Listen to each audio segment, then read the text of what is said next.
Thank you. Thanks.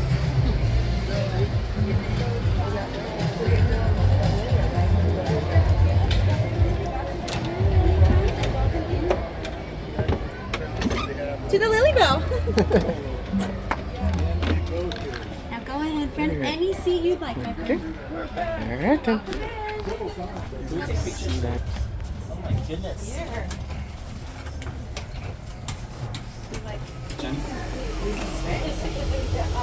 They should serve us some food in here. I know, right? Oh. Oh my goodness.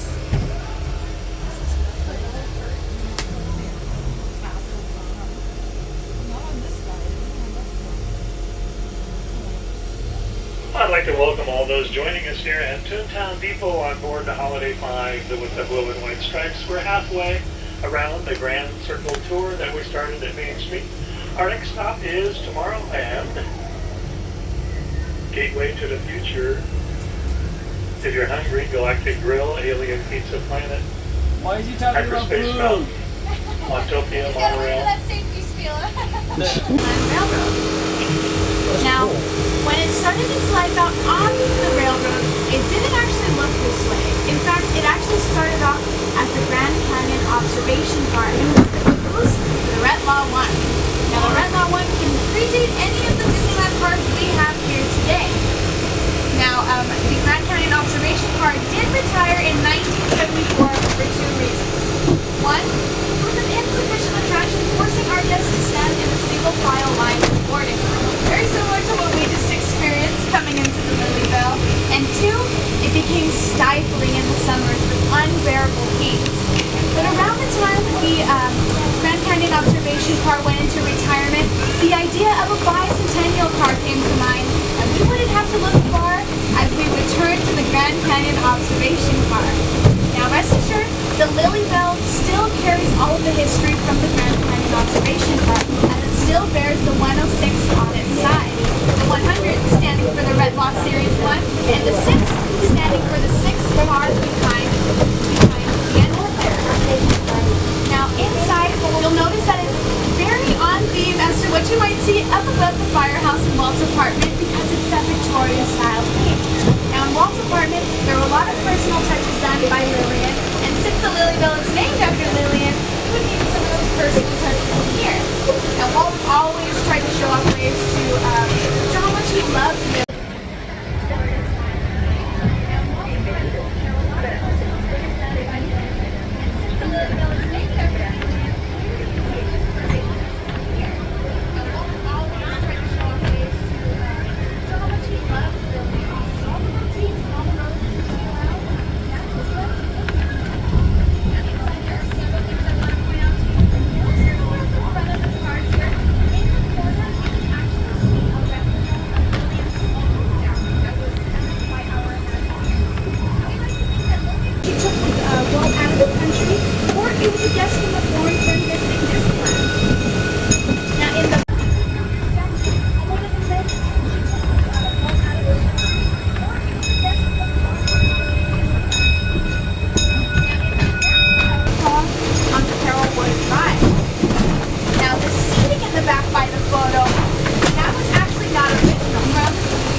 look at showing the Grand Canyon Observation Park here.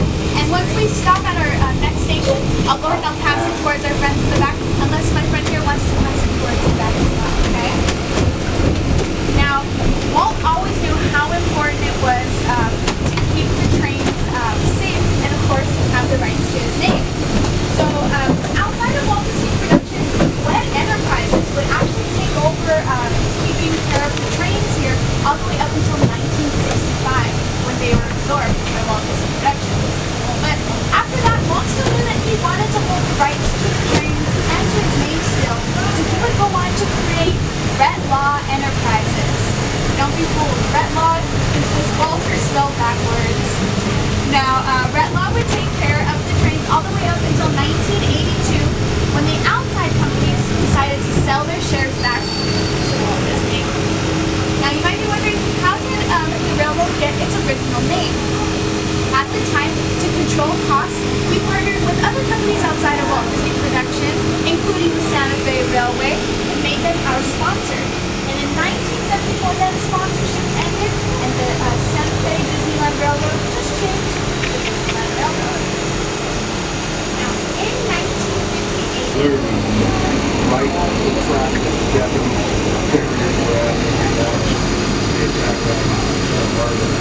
That was like really, really cool.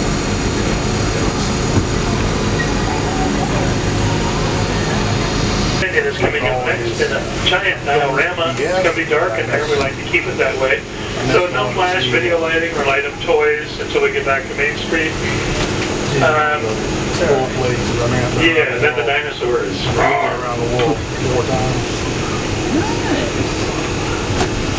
Just remembering the trip. I know there's still those hardships. Oh, believe me, I had some of those.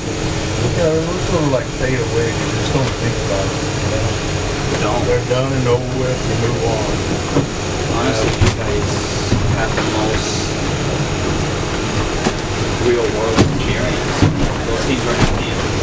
Everyone was home. They wouldn't even know what's really happening. It's like the news versus even then. Yep. You're not there. To those who have just come aboard, welcome. The next leg of our journey will take us from the fantastic world of the future to the breathtaking beauty of nature's own design, the Grand Canyon.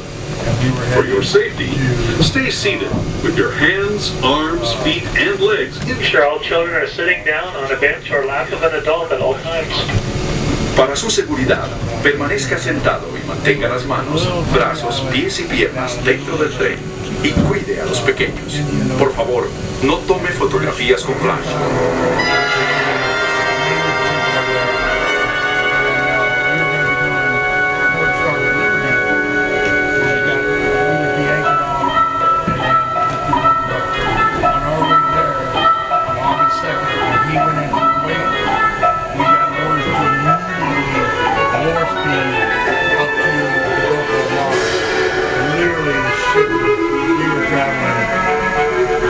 Can't say how fast, but we were going over 32 knots, which is on water, it's fast. We were literally skipping all the way there. The panel group was having a hard time keeping up with it. The barrier is the last thing in the water. Slow to get going, once you get going, you're fast. Yeah, we did rectangle.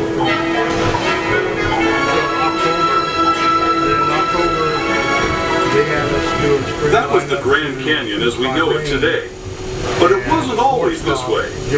Now, let's travel back in time, way back in time, to the fantastic past of the primeval world, land of the dinosaurs.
Street Station. All right, this is Main Street USA, completing our grand circle tour.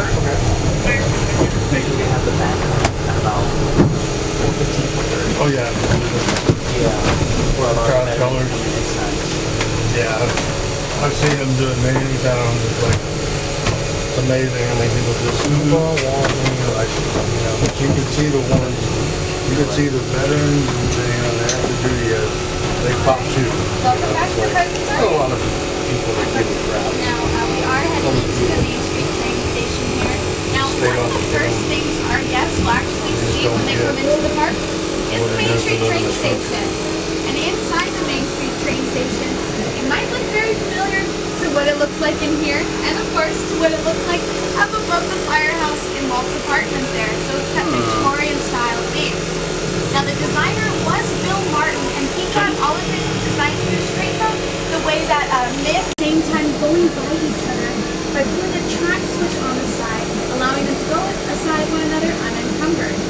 Now a piece of that track switch actually still exists today, and it's on the left-hand side of the train now, and it has Walt's personal compass on display.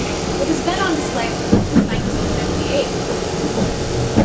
Now, when it came to creating the theme park, Walt was very adamant in that it would be surrounded by a railroad. But when it came to the railroad itself, Walt knew that he wanted it to be surrounded by a berm. And a berm is just a pile of soil with trees, shrubs, and other plants. But it really helped keep Walt's vision intact. You see, his idea was to allow guests to leave outside issues to the outside world and fully immerse yourselves into the magic here. However, with the creation of the berm, he knew that it would cause issues over time with expanding the theme park. And the best way to look at that is by talking about New Orleans Square. When they took on New Orleans Square, it was hard to build it on the berm. Until they decided to build outside of the berm, still allowing our guests to immerse themselves in magic. For example, let's take a look at the attractions in New Orleans Square. Pirates of the Caribbean Tournament.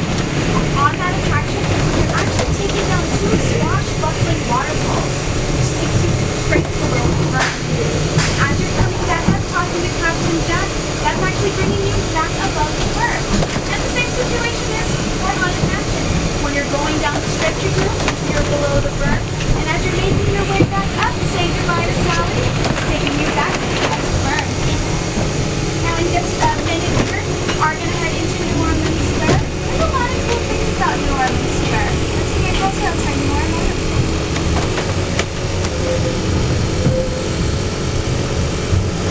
Down the stretcher group, you're below the berm, and as you're making your way back up, say goodbye to Sally, taking you back above the berm. Now in just a minute here, we are going to head into New Orleans Square. There's a lot of cool things about New Orleans Square. Let's get closer, I'll tell you more about it.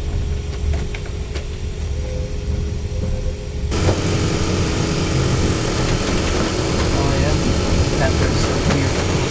On this side. There it goes.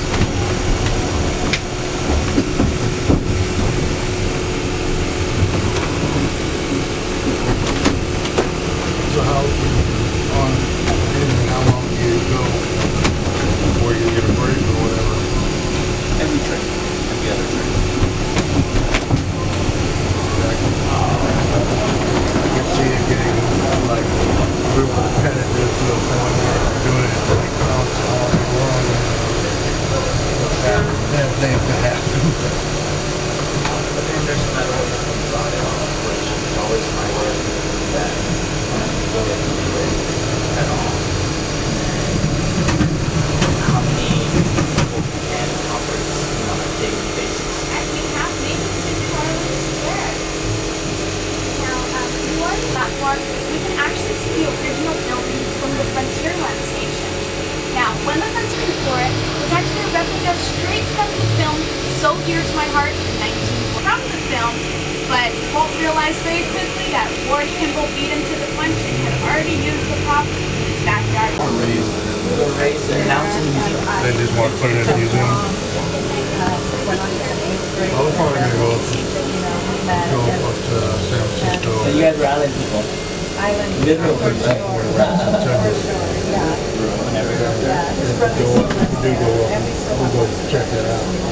You go visit often. That's why we haven't done it yet. We've been up there so many times. The last time we were there, oh no, I guess we were there, I thought it was I've been there. My first visit We were there very to close. San Francisco was really the best. We went up there for 1989, and our ship was on the inboard side of the bay bridge. So you climbed up all the way to the top of our mast.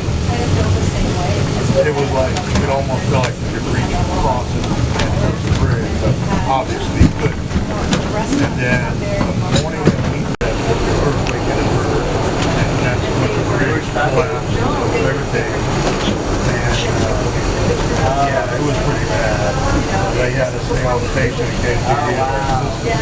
Because an aircraft, particular things, they had some of the smaller ships.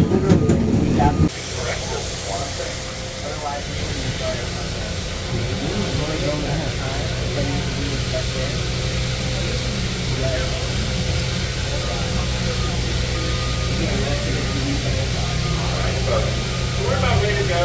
Please, once again, remember, everybody wants to be sitting in the car. The train is in motion. So please remain seated. And your children all time. We're moving ahead. Great. It might be a little nervous. It might go uphill.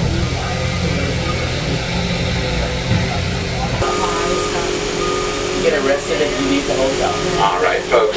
So we're about ready to go. Please, once again, remember, everybody needs to be sitting the entire time this train is in motion. So please remain seated and supervise your children at all times. Toot, we're moving ahead. Brakes might be a little jerk as it starts to go uphill. When you arrive, they let you and then they give you like cups of water.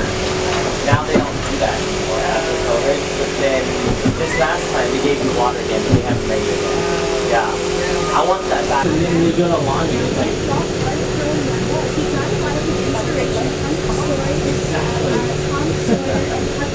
Written by Mark Twain. And to this day, Disneyland is homage to those stories, and some of them are pretty obvious, including Mark Twain's other book and Thomas Sawyer Island. But the western side of Disneyland, before it housed any attractions, Walt Imagineers decided to invite a lot of California indigenous tribes to come and share their stories with us. And over time, Walt really wanted to continue to tell these stories along the rivers in America, so our Imagineers would create these special figures to tell that story.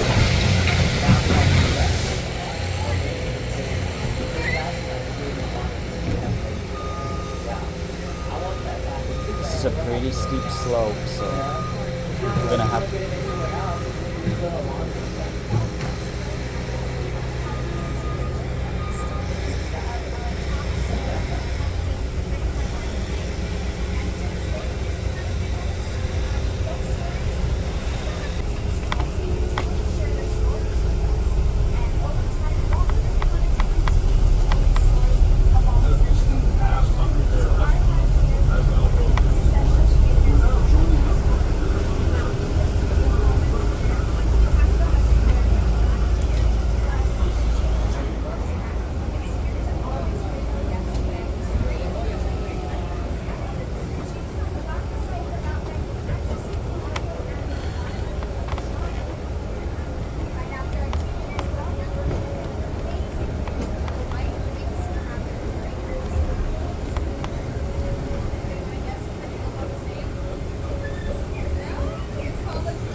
And I said, watch out, bears will eat you.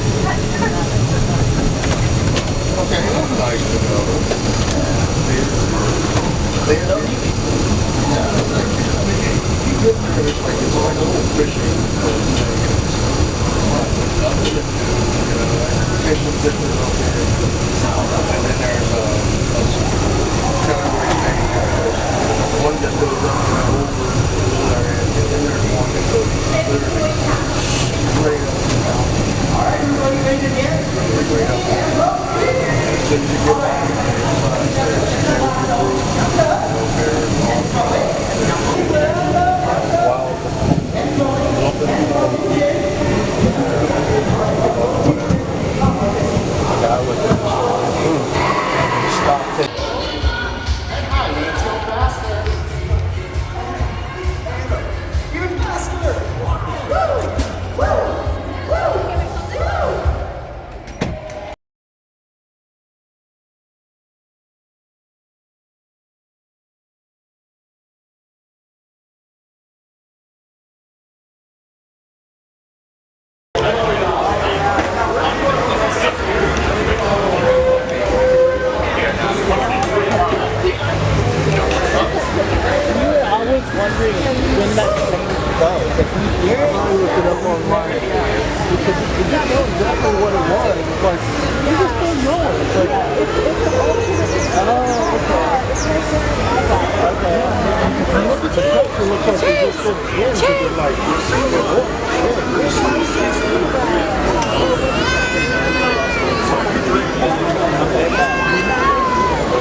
At that point in time, my C-140